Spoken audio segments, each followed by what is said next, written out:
studying and getting these drawings together and stuff, it takes more time than people realize. Yeah, they're so detailed, man. I believe it. Yeah, like here,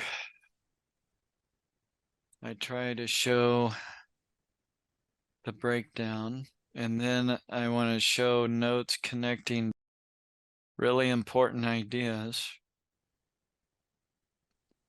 And like the way Genesis 1 starts off, there's a real traditional translation that says, "In the beginning, God created the heavens and the earth." It's the way the King James reads, and it's the way most Bibles read. And it's such a cherished traditional translation that people don't want to change it. So you might get the wrong idea when you look at all these different Bibles and see that they open the same way. You're like, wow, that must be a rock solid way of translating that. And actually, it's a troubling thing to translate. It's difficult. The Hebrew, the grammatical structure of the Hebrew is hard to figure out just how to translate it. And really, a lot of scholars would tell you, and I would agree with them, that the way it starts off is when God began to create the heavens and the earth. And that comes from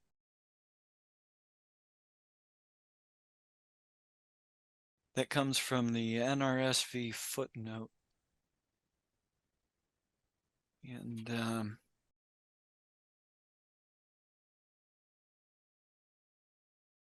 And I was talking to my dad about it, and he's always heard, as is commonly said in churchendom, that this opening line, "In the beginning, God created the heavens and the earth," that it communicates ex nihilo, that it's declaring ex nihilo, creation ex nihilo. That's what my dad thinks. And I told him, well, there's some scholars that disagree. And it's not that ex nihilo isn't true. You can gather this from just reading the Bible. The idea that only God is eternal. And no Jew would ever say that, like, matter and energy are co-eternal with God, or, were coexisting back when God created, and that God's creative efforts were merely structuring existing matter. So no Jew would ever say that God didn't create matter and energy, but that it is stated here in verse 1 is actually disputed. And there's a brief little video from Dr. Heiser on that where he gives his view on that. And he says verse 1 doesn't stipulate creation ex nihilo, even though that is a biblical concept and the Jewish concept. It's not necessarily stated in verse 1. So I don't think that Genesis 1 through 3 teaches creation ex nihilo, but I think theologically and intellectually, epistemologically, we're driven to creation ex nihilo by the Bible's own theology of making a firm distinction between the creator and creation. That's absolutely clear. Yahweh is uncreated. He's the only uncreated being. Everything else is derivative and contingent. So by definition, you have to have creation ex nihilo at some point, but I don't think that point is described in Genesis 1 through 3. I think you got to go to other passages for that.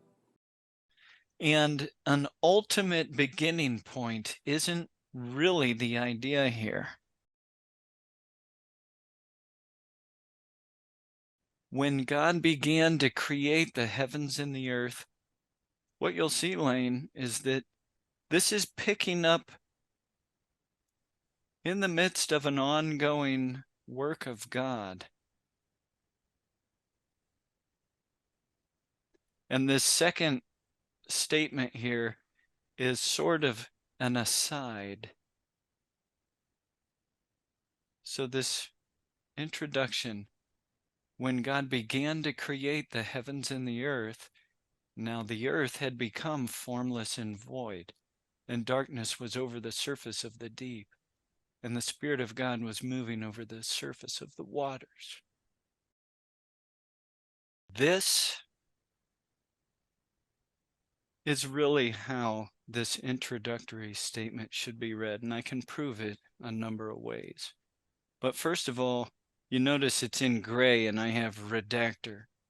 But in this instance, Moses is the redactor, and I'll explain what I mean. This happens twice in Genesis 1. It sounds strange to call Moses the redactor, but I'll explain it. So this opening part, in my opinion, is Moses providing an opening to what? To a creation account. P. This is from Moses. Moses recorded this in a Mosaic scroll that we call P, this so-called P. But Moses, I think, Lane, Moses didn't really write this. What you have in chapter 1, this is a poem. It's a very ancient poem that was sang by the Hebrew people in the wilderness. And I think Moses actually picked it up from them. And it's presented here with some Mosaic modification, but that is essentially the origin of this. That's what I think. And that is why this poem and its teaching, something it contains about the Sabbath, the seventh day, this was then incorporated into Levitical code by Moses. And I think it ultimately comes from the Hebrew people, though.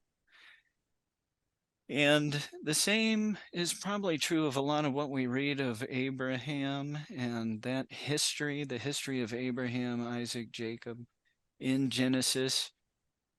This isn't from Moses falling into a trance and receiving this information and then saying to the Hebrews, hey, you guys, I know all about your father Abraham from God. It's not like that. A lot of the information in Genesis was contributed to Moses from the Hebrew people. He learned from them. They learned from him. It was a two-way street. And so that history finds its way into Genesis by way of Moses, the prophet Moses.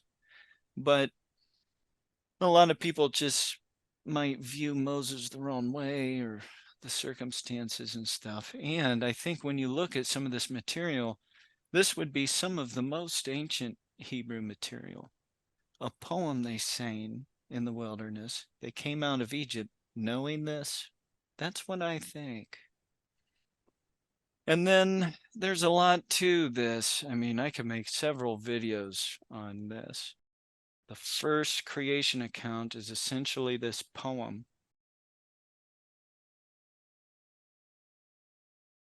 The second creation account is different. Yeah, I think Moses put this introduction, and he also added something here. The poem originally only pertained to when it got this far to the sun and the moon. It references the sun and the moon, but I don't think it referenced the stars originally. But Moses adds here, he made the stars also because the stars are worshipped as gods by the ancient pagans. And that's what this poem is. A lot of people don't know this, but everything in here, everything down through here that's described as being created was worshipped as a deity by the pagans. But this poem is saying it's just a created feature of the cosmos, created by the one true God, the Most High, the one true creator God, created all things. But these things were worshipped as deities, and some people would say even the dome, even the firmament, it wasn't worshipped as a deity, was it? But it was. Even the firmament was worshipped as divine. And you can find this in, let me think for a second. You can find this in Pliny the Elder's Cosmology. And I'll put that on the screen. But as you go down through this, everything was worshipped as a deity by the other peoples. That's the point. It's highly polemic. Moses adds the stars also. And it goes on. And I have a whole lot more I could say, but for now, okay. So there's a lot of things about this opening portion that people don't know about. And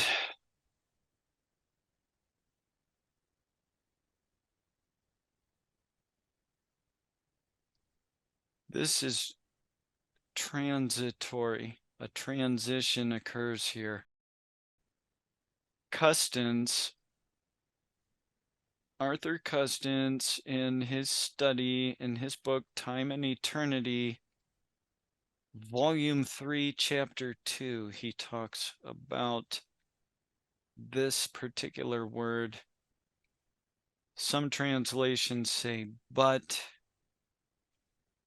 and a lot of translations say and the earth had become. Now is probably the best way to go. Now the earth had become. Now the word here, usually translated was in most Bibles, is a transitional term. And Anstey,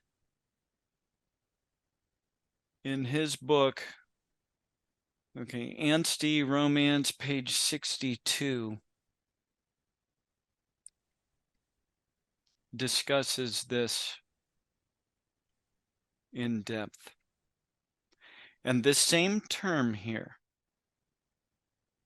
that shows a transition occurring, the same term is used every time you see in this poem, let there be a dome in the midst of the waters. This expression, let there be, it's the same expression, let there be. And let there be light, and there was light. This expression here is the same expression as here. And so different scholars have talked about that. Formless and void. Okay. This is a good reference, Jeremiah 4:23. because the prophet Jeremiah utilized this language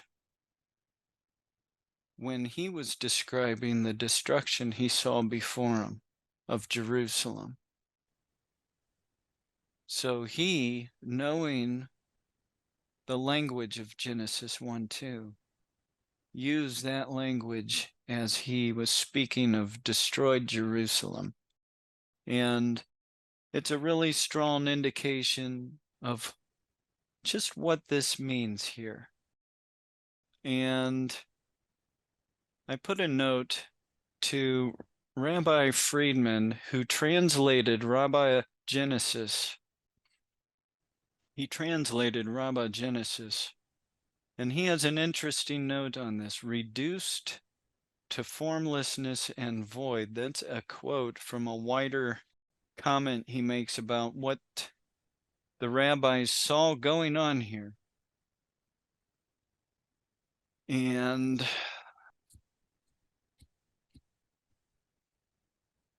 page 89. Okay. Now, at the end of this creation account is an interesting Toledot that we've discussed. And what the rabbis are communicating, and I'll leave links to this Rabbi Genesis under the video, but what the rabbi is communicating here, according to Rabbi Friedman, the scholar who translated this, he talks about what the rabbis mean. These are the generations of the heavens and the earth. Implies that only things that follow are worthy to be so counted, but not what went before. If a passage commences with, and these are, it indicates that these too are worthy, in addition to what went before. According to the rabbis, God created other worlds before the present one, but destroyed them, reducing them to formlessness and void. This is intimated in the present verse. These are the generations of the heaven, etc., implying that the earlier worlds could not be called these, since they reverted to their original chaos. This summary here captures the idea real well. And these statements aren't the only place this was seen in Genesis 1 by the rabbis. I'm going to give more quotes from Rabbi Genesis, from the rabbis. That quote was from Friedman, the translator. So I put this asterisk here. It's real important to understand this statement, formless and void. It's real important to understand what's happening right in here. Now, okay, there's a lot to say. The Spirit of God was moving over the surface of the waters. The Jews saw in here the first flood, the first deluge. And for an example of what I mean there, Rabbah Genesis 23:7. Let's go there. Okay, he calleth for the waters of the sea is written twice, corresponding to the 2 times that the sea came up and inundated the world. How far did it come up on the first occasion, and how far on the second? And they give their opinions on just how far the floods destroyed things. As far as Jaffa, as far as Barbary, this is the coast of Africa. I think he says that. The Barbary Coast is the Mediterranean coast of Africa. So anyway, these are regional deluges, but there was a first, and Noah's was the second. That's how the rabbis saw it. And so when they're reading this here, Genesis, they believe this is the first flood, and that Noah's flood, chapters 6, 7, 8, is the second flood. And they only count 2 because they think only from our creation you should start counting. That's the Jewish idea. So they count 2 floods, a first and a second deluge. But there were many, many cycles of this in the past. And it's communicating deep time. The deep time we see in the geologic column.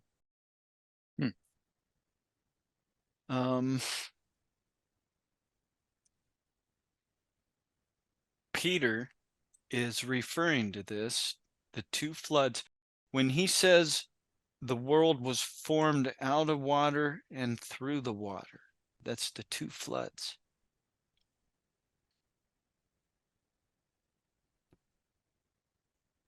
Ancient cycles. Let me see. Okay, right here.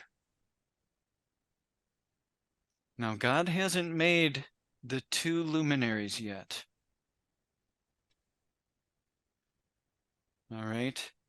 So God, let there be light. It was good. He called the light day, the darkness he called night. And there was evening and there was morning one day.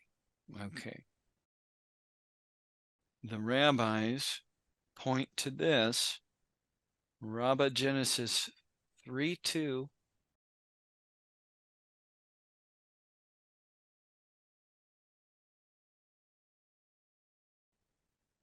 This is 3, 6, and 7.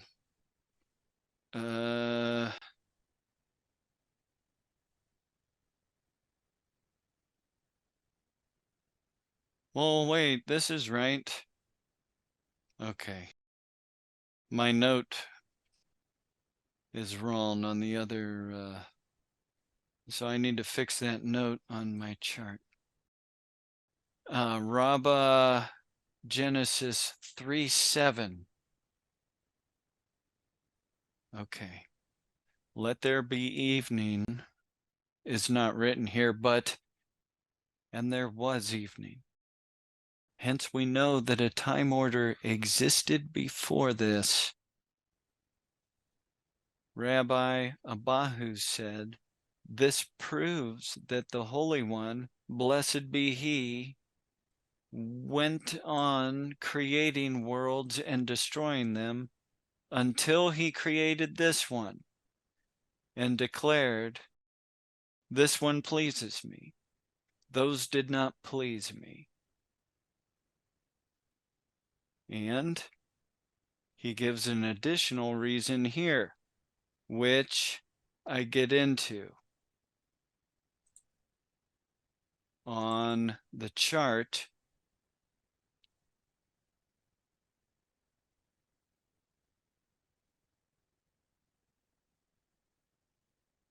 Behold, it was very good.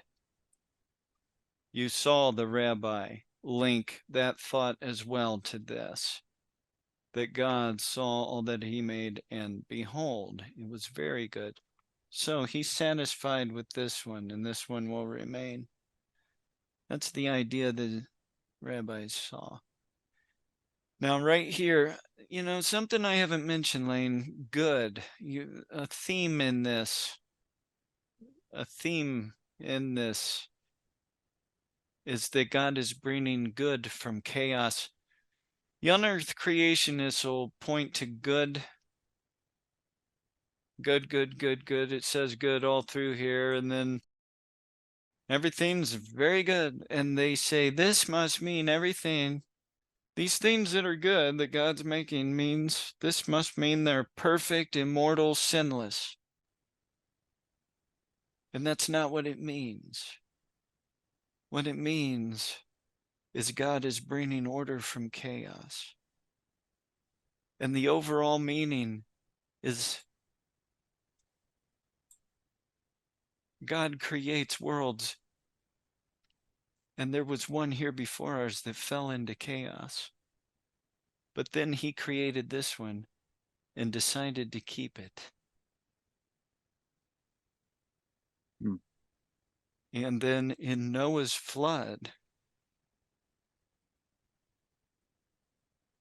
he nearly repeats this cycle again, but he saves Noah through the flood on the ark, so it's different.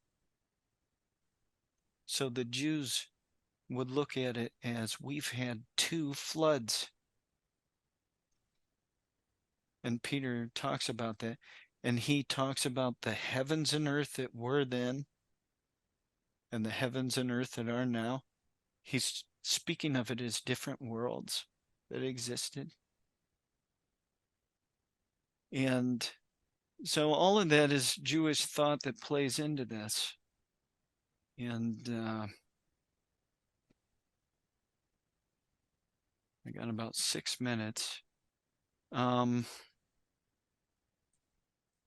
Oh, I didn't get into the mystery concealed. So here's another real important verse the rabbis used here. Mystery concealed, Rabbah Genesis 9:1. Okay. Here's another thing they see here.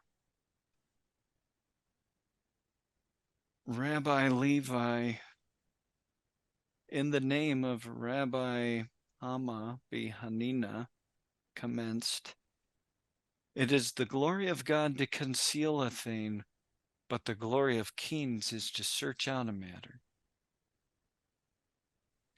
Said Rabbi Levi, in the name of Rabbi Hanina, "From the beginning of the book of Genesis up to this point, it is the glory of God to conceal a thing.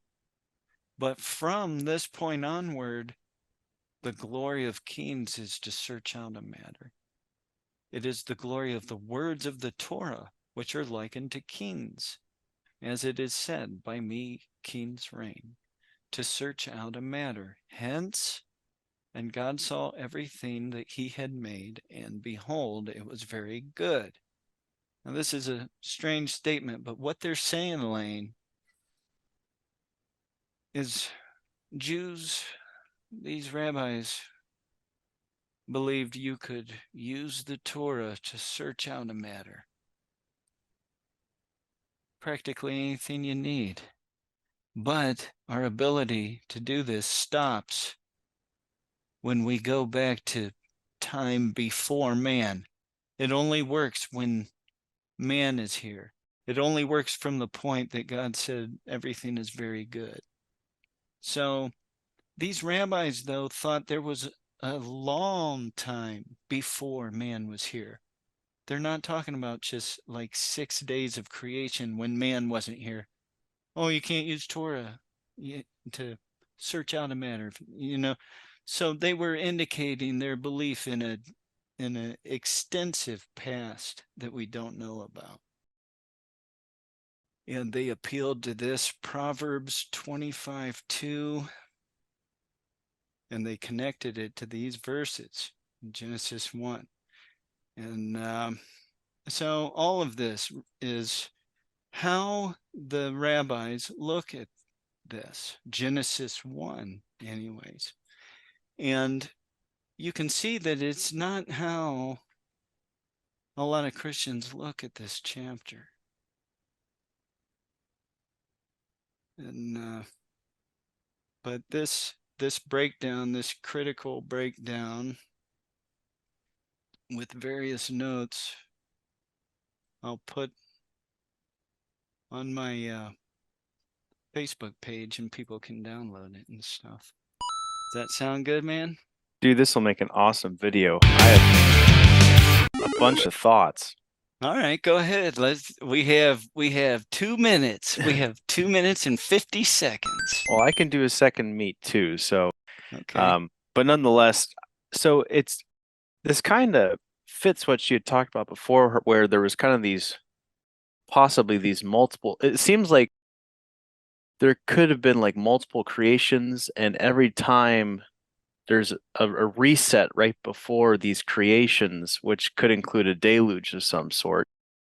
And I would imagine that maybe those, from a scientific perspective, those deluges might be more regional, just like Noah's flood is, because it didn't wipe out all of life. It just wiped out most. Yeah, So right. yeah, so there's two flood accounts here, which is interesting. We kind of saw that, especially you saw that, like in Genesis 1:1, there was something there. Like it's not like there is like void, like nothingness. Like there was kind of something going on there. Something already created, which we thought was interesting. Yeah. But so this is a second account, a flood account, which is really interesting. And it kind of continues just to support your thought of there's these multiple creations. And then I agree with you. Sorry, I'm all over the place because there's so much going through my mind. It seems like because man is made in his image, God must have felt like that was significant enough to